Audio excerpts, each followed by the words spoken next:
आप सभी भक्तों का मेरे YouTube चैनल राधे कृष्ण में हार्दिक स्वागत। दिन बुधवार तारीख 3 अप्रैल 2024। भगवत गीता अध्याय 9 राज विद्या राजयोग।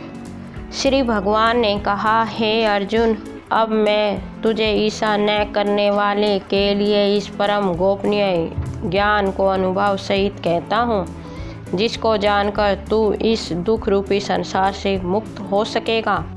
यह ज्ञान सभी विद्याओं का राजा, सभी गोपनीयों से भी अति गोपनीय, परम पवित्र, परम श्रेष्ठ है।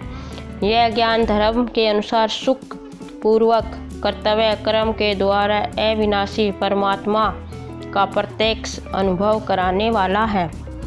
हे पार्थ, इस धर्म के प्रति श्रद्धा न रखने मनुष्य मुझे न प्राप्त होकर जन्म मृत्यु रूपी मार्ग से इस संसार में आते जाते रहते हैं।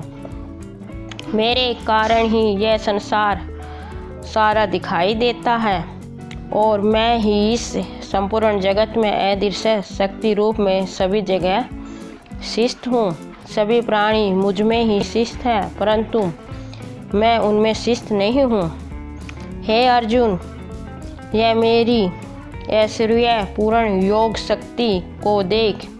यह संपूर्ण सृष्टि मुझ में कभी स्थित नहीं रहती, फिर भी मैं सभी प्राणियों का पालन पोषण करने वाला हूँ और सभी प्राणियों में शक्ति रूप में स्थित हूँ, परंतु मेरा आत्मा सभी प्राणियों में स्थित नहीं रहती, क्योंकि मैं ही सृष्टि का मूल कारण हूँ। जिस प्रकार सभी जगह बहने वाली महान वायु सदैव आकाश में स्थित रहती है, उसी प्रकार सभी प्राणी मुझ में स्थित रहते हैं। हे कुंती पुत्र, कल्प के अंत में सभी प्राणी मेरी प्रकृति इच्छा शक्ति में प्रवेश करके विलीन हो जाते हैं और अगले कल्प के आरंभ में उनको अपनी इच्छा शक्ति प्रकृति से फिर उत्पन्न करता हूँ।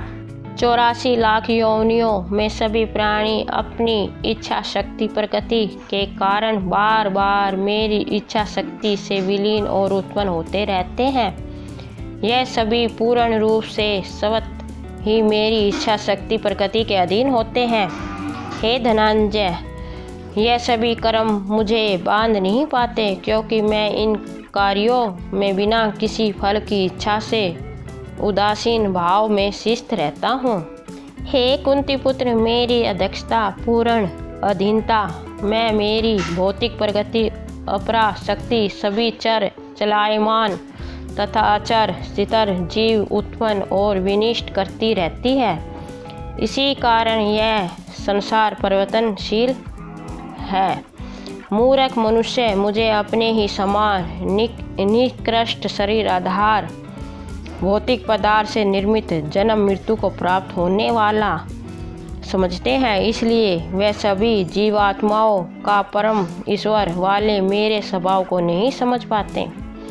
ऐसे मनुष्य कभी न पूर्ण होने वाली आशा में, कभी न पूर्ण होने वाले कर्मों में और कभी न प्राप्त होने वाले ज्ञान में विशेष रूप से मोहग्रस्त मेरी मोहिने वाली भौतिक प्रगति की ओर आकृष्ट होकर निश्चित रूप से राक्षसी वृत्ति और असुरी स्वभाव धारण किए रहते हैं।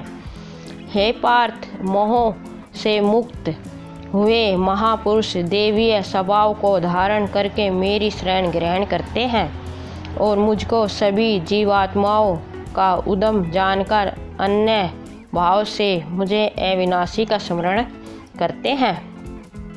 हे महापुरुष, दृढ़ संकल्प से प्रयत्न करके निरंतर मेरे नाम और महिमा का गुणगान करते हैं और सदैव मेरी भक्ति में स्थिर होकर मुझे बार बार प्रणाम करते हुए मेरी पूजा करते हैं।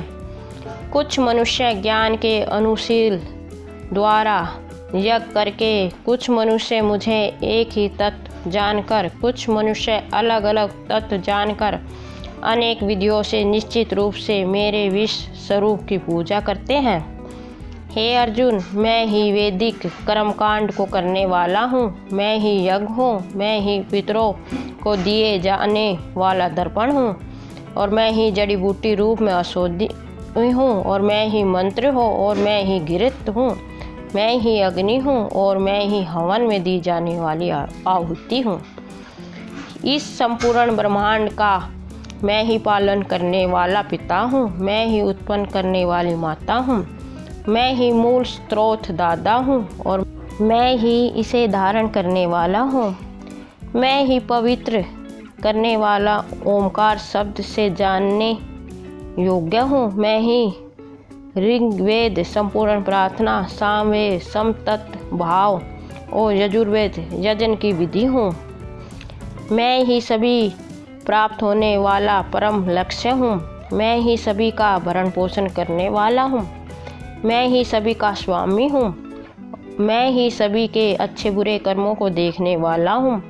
मैं ही सभी का परम धाम हूँ। मैं ही सभी की शरण सतली हूँ। मैं ही सभी से प्रेम करने वाला घनिष्ठ मित्र हूँ। मैं ही सृष्टि को उत्पन्न करने वाला हूँ। मैं ही सृष्टि का संहार करने वाला हूँ। मैं ही सभी का स्थिर आधार हूँ। मैं ही सभी को आश्रय देने वाला हूँ, और मैं ही सभी का अविनाशी कारण हूँ। हे अर्जुन, मैं ही सूर्य रूप में तप कर जल को भाप रूप में रोककर वारिस रूप से उत्पन्न होता हूँ। मैं ही निश्चित रूप से अमर तत्व हूँ। मैं ही मृत तत्व हूँ, और मैं ही सत्य रूप में तत्व हूँ, और मैं ही असत्य रूप में पदार्थ हूँ। जो मनुष्य तीनों वेदों के अनुसार यज्ञों के द्वारा मेरी पूजा करके सभी पापों से पवित्र होकर सोम रस को पीने वालों के स्वर्ग लोक की प्राप्ति के लिए प्रार्थना करते हैं, वह मनुष्य अपने पुण्यों के फल स्वरूप इंद्रलोक में जन्म को प्राप्त होकर स्वर्ग में देवी देवताओं वाले सुखों को भोगता है। वह जीवात्मा उस विशाल स्वर्ग लोक के सुखों को भोगकर पुण्य फलों के समाप्त होने पर इस मृत्युलोक में पुण्य जन्म को प्राप्त होते हैं।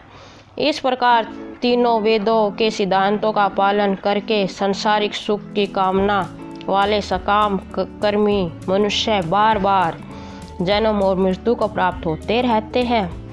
जो मनुष्य एकमात्र मुझे लक्ष्य मानकर अन्य भाव से मेरा ही स्मरण करते हुए कर्तव्य कर्म द्वारा पूजा करते हैं, तो सदैव निरंतर मेरी भक्ति में लीन रहता है। उस मनुष्य की सभी आवश्यकताएं और सुरक्षा की जिम्मेदारी मैं स्वयं निभाता हूँ। हे कुंती पुत्र, जो भी मनुष्य श्रद्धापूर्वक भक्ति भाव से अन्य देवी देवताओं को पूजा करते हैं, वह भी निश्चित रूप से मेरी ही पूजा करते हैं, किंतु उनका वह पूजा करना अज्ञानतापूर्ण मेरी प्राप्ति की विधि से अलग त्रुटिपूर्ण होता है। मैं ही निश्चित रूप से समस्त योगों का भोग करने वाला हूँ, और मैं ही स्वामी हूँ, परंतु वह मनुष्य मेरे वास्तविक स्वरूप को तत्व से नहीं जानते, इसलिए वह कामनाओं के कारण पुण्य जन्म को प्राप्त होते हैं। जो मनुष्य देवताओं की पूजा करते हैं वे देवताओं को प्राप्त होते हैं। जो अपने पूर्वजों की पूजा करते हैं वे पूर्वजों को प्राप्त होते हैं। जो भूतों जीवित मनुष्यों की पूजा करते हैं वह उन भूतों के कुल को प्राप्त होते हैं, परंतु जो मनुष्य मेरी पूजा करते हैं वह मुझे ही प्राप्त होते हैं। जो मनुष्य एक पत्ता, एक फूल, एक फल, थोड़ा सा जल और कुछ भी निष्काम भक्ति भाव से अर्पित करता है, उस शुद्ध भक्त का निष्काम भक्ति भाव से अर्पित किया हुआ सभी कुछ मैं स्वीकार करता हूँ। हे कुंती पुत्र, तू जो भी कर्म करता है, जो भी खाता है, जो भी हवन करता है, जो भी दान देता है और जो भी तपस्या करता है, उस सभी को मुझे समर्पित कर दे। इस प्रकार तू समस्त अच्छे और बुरे कर्मों के फलों के बंधन से मुक्त हो जाएगा और मन से सभी सांसारिक कर्मों को त्याग कर संन्यास योग के द्वारा मन को परमात्मा में स्थिर करके विशेष रूप से मुक्त होकर मुझे ही प्राप्त होगा। मैं सभी प्राणियों में समान रूप से श्रेष्ठ हूँ। सृष्टि में न किसी से द्वेष रखता हूँ, न ही कोई मेरा प्रिय है, परंतु जो मनुष्य शुद्ध भक्ति भाव से मेरा स्मरण करता है तब वह मुझ में शिष्ट रहता है और मैं भी निश्चित रूप से उसमें शिष्ट रहता हूँ। यदि कोई भी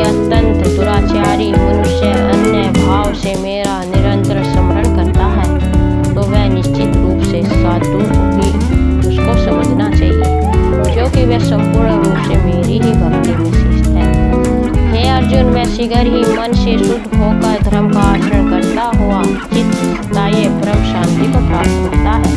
इसलिए तू निश्चिंत होकर घोषित कर दे कि मेरा भक्त कभी नष्ट नहीं होता। हे पार्थ, स्त्री, वैश्य, शूद्र, अन्य किसी भी निम्न योनि में उत्पन्न होने वाले मनुष्य हो, वह भी मेरी शरण ग्रहण करके मेरे परम धाम को प्राप्त होते हैं।